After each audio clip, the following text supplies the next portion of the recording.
भारताने आता बांगलादेशवर सुद्धा बिझनेस स्ट्राईकच्या माध्यमातून मोठा दणका दिलाय। भारतातील बंदरांमधून परदेशात जाणाऱ्या बांगलादेशी वस्तूंवर निर्बंध लादण्यात आलेले आहे। आजवर बांगलादेश परदेशात वस्तू आणि गारमेंट्स पाठवण्याकरता भारतीय बंदरांचा वापर करत होता।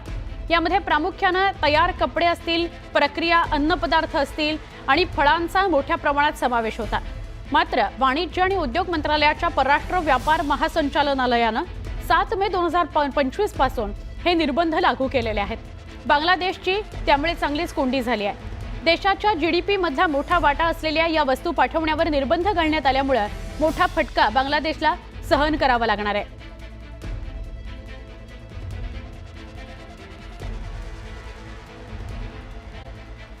पहलगामच्या दहशतवादी हल्ल्यानंतर भारताने दहशतवाद्यांविरोधात मोहीमच हाती घेतली।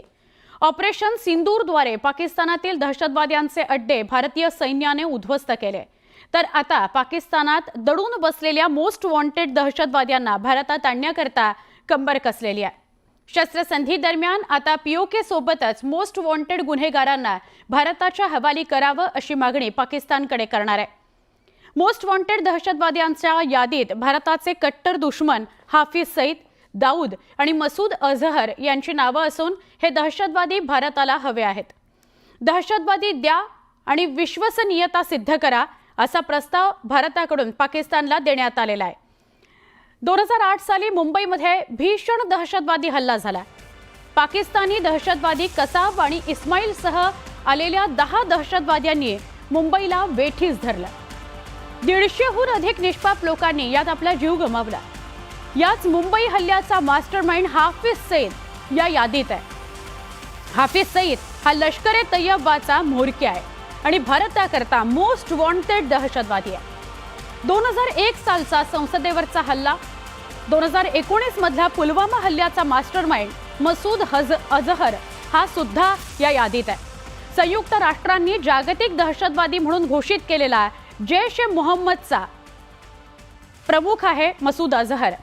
ISIने 2001 मध्ये संसदेवर केलेल्या हल्ल्याचा तसंच पुलवामा हत्याकांडासह भारतावर झालेल्या अनेक दहशतवादी कारवायांचा हा मसूद अझहर मास्टरमाइंड आहे। भारताचा सगळ्यात मोठा शत्रू 1993 मध्ये मुंबई साखळी बॉम्बस्फोटांचा मास्टरमाइंड दाऊद इब्राहिम या यादीत आहे।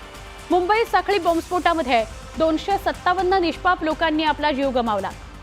पाकिस्तानात बसून भारतात ही डी कंपनी आहे ती सूत्र चालवायची।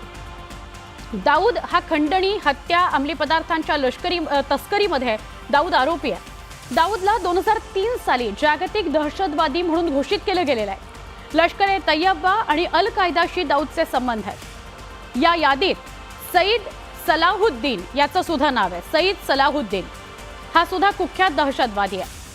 सईद पाकिस्तानी लष्कर आणि सरकारच्या गळ्यातील ताईत आहे। हिजबुल मुजाहिदीन लष्कर-ए तैयबाचा तो म्होरक्या आहे। ऑपरेशन सिंदूर अंतर्गत त्याला पण जबरदस्त फटका बसलेला आहे। सईद भारताविरोधात सतत गरळ ओकत असतो। लष्कर-ए तैयबा, जैश-ए-मोहम्मद आणि हिजबुल मुजाहिदचे दहशतवादी आहेत आणि भारताची इच्छा आहे की या सगळ्या दहशतवाद्यांना पाकिस्तानने भारताला हँडओव्हर करावं, ज्यामुळे भारत ज्यांना शिक्षा देऊ शकेल।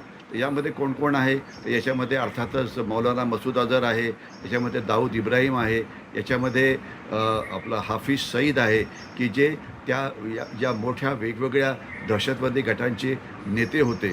पाकिस्तान त्यांना हँडओव्हर करेल का तर ती शक्यता अजिबात नाही, कारण जे दहशतवादी आहे त्यांना पाकिस्तान स्ट्रॅटेजिक ॲसेट समजतो, म्हणजे पाकिस्तानकरता ते VIP आहेत।